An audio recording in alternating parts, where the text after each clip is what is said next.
Hello मित्रों, राधे राधे। कैसे हैं आप सब। मैं टीना एक बार फिर से आपका स्वागत करती हूँ आपके अपने चैनल व्रत त्योहार और कथाएं में। मित्रों, आज मैं आपको सावन पुत्रदा एकादशी व्रत की कथा सुनाने वाली हूँ, जिसे आप सभी ध्यान से सुने। बोलो श्री कृष्ण कन्हैया लाल की जय, भगवान विष्णु की जय। श्री युधिष्ठिर महाराज कहने लगे कि हे भगवान, श्रावण शुक्ल एकादशी का क्या नाम है, व्रत करने की विधि तथा इसका महात्म्य कृपा करके कहिए। मधुसूदन कहने लगे कि इस एकादशी का नाम पुत्रदा है। अब आप शांतिपूर्वक इसकी कथा सुनिए। इसके सुनने मात्र से ही वाजपेयी यज्ञ का फल मिलता है। द्वापर युग के आरंभ में महिष्मती नाम की एक नगरी थी, जिसमें महीचित नाम का राजा राज्य करता था। लेकिन पुत्रहीन होने के कारण राजा को राज्य सुखदायक नहीं लगता था। उसका मानना था कि जिसके संतान न हो उसके लिए यह लोक और परलोक दोनों ही दुखदायक होते हैं। पुत्र सुख की प्राप्ति के लिए राजा ने अनेक उपाय किए, परंतु राजा को पुत्र की प्राप्ति नहीं हुई।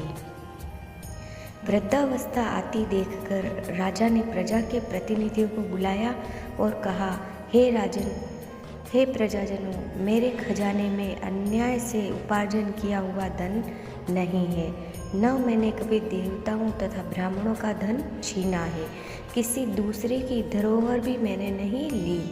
प्रजा को पुत्र के समान पालता रहा। मैं अपराधियों को पुत्र तथा बांधवों की तरह दंड देता रहा। कभी किसी से घृणा नहीं की, सबको समान माना है। सज्जनों की सदा पूजा करता हूँ। इस प्रकार धर्मयुक्त राज्य करते हुए भी मेरे पुत्र नहीं है, सो मैं अत्यंत दुख पा रहा हूँ। इसका क्या कारण है। राजा महीजीत की इस बात को विचारने के लिए मंत्री तथा प्रजा के प्रतिनिधि वन को गए। वहाँ बड़े बड़े ऋषि मुनियों के दर्शन किए। राजा की उत्तम कामना की पूर्ति के लिए किसी श्रेष्ठ तपस्वी मुनि को देखते फिरते रहे। एक आश्रम में उन्होंने एक अत्यंत वयोवृद्ध धर्म के ज्ञाता, बड़े तपस्वी, परमात्मा में मन लगाए हुए, निराहार, जितेंद्रिय, जितात्मा, जीत क्रोध, सनातन धर्म के गूढ़ तत्वों को जानने वाले, समस्त शास्त्रों के ज्ञाता महात्मा लोमश मुनि को देखा, जिनका कल्प के व्यतीत होने पर एक रोम गिरता था। सबने जाकर ऋषि को प्रणाम किया। उन लोगों को देखकर मुनि ने पूछा कि आप लोग किस कारण से आए हैं। निसंदेह मैं आप लोगों का हित करूँगा। मेरा जन्म केवल दूसरों के उपकार के लिए हुआ है, इसमें संदेह मत करो। लोमश ऋषि के ऐसे वचन सुनकर सब लोग बोले, हे महर्षि, आप हमारी बात जानने में ब्रह्मा से भी अधिक समर्थ हैं, अतः आप हमारे इस संदेह को दूर कीजिए। महिष्मतीपुरी का धर्मात्मा राजा महीजीत प्रजा का पुत्र के समान पालन करता है, फिर भी वह पुत्रहीन होने के कारण दुखी है। उन लोगों ने आगे कहा कि हम लोग उसकी प्रजा हैं, अतः उसके दुख से हम भी दुखी हैं। आपके दर्शन से हमें पूर्ण विश्वास है कि हमारा यह संकट अवश्य दूर हो जाएगा, क्योंकि मुनि महान पुरुषों के दर्शन मात्र से अनेक कष्ट दूर हो जाते हैं। अब आप कृपा करके राजा के पुत्र होने का उपाय बतलाइए। यह वार्ता सुनकर ऋषि ने थोड़ी देर के लिए नेत्र बंद कर लिए और राजा के पूर्व जन्म का वृत्तांत जानकर कहने लगे कि यह राजा पूर्व जन्म में एक निर्धन वैश्य था। निर्धन होने के कारण इसने कई बुरे कर्म किए। यह एक गांव से दूसरे गांव व्यापार करने जाया करता था। एक समय ज्येष्ठ मास के शुक्ल पक्ष के द्वादशी के दिन मध्याह्न के समय जबकि वह 2 दिन से भूखा प्यासा था, एक जलाशय पर जल पीने गया। उसी स्थान पर एक तत्काल की ब्याही हुई प्यासी गो जल पी रही थी। राजा ने उस प्यासी गाय को जल पीते हुए हटा दिया और स्वयं जल पीने लगा। इसीलिए राजा को यह दुख सहना पड़ा।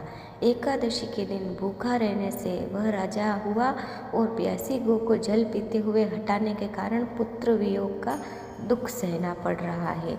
ऐसा सुनकर सब लोग कहने लगे कि हे ऋषि, शास्त्रों में पापों का प्रायश्चित भी लिखा है, अतः जिस प्रकार राजा का यह पाप नष्ट हो जाए आप ऐसा उपाय बतलाइए। लोमश मुनि कहने लगे कि श्रावण शुक्ल पक्ष की एकादशी को जिसे पुत्रदा एकादशी भी कहते हैं, तुम सब लोग व्रत करो और रात्रि को जागरण करो, तो इससे राजा का यह पूर्व जन्म का पाप अवश्य नष्ट हो जाएगा। साथ ही राजा को पुत्र की अवश्य प्राप्ति होगी।